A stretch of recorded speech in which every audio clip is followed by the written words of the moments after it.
ایک تاجر نے سستی سی نیل پالش پر آمد کر لی جو تھوڑی دیر کے بعد ہی اتر جاتی تھی۔ وہ مارکیٹ میں نہ چل سکی اور اس تاجر کا بہت نقصان ہو گیا۔ وہ پریشان حال مارا مارا پھر رہا تھا کہ کہیں اسے ابن ارشد کا یہ قول سنائی دیا کہ اگر جاہلوں پر حکمرانی کرنا ہو تو باطل پر مذہبی غلاف چڑھا دو۔ وہ بے حد خوش ہوا۔ اس نے فوراً اشتہار دیا کہ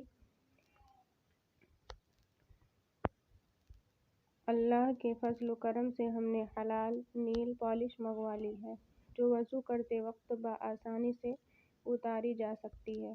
یہ سنتے ہی عورتیں دھڑا دھڑ اس نیل پالش پر ٹوٹ پڑیں اور اس تاجر کا کاروبار چمک اٹھا۔ اس نے کروڑوں کا منافع کمایا۔ ان پیسوں سے اپنے لیے ایک عظیم الشان محل تعمیر کرایا اور اس کے دروازے پر ایک تختی لگوائی جس پر لکھا تھا "ھذا من فضل ربی"۔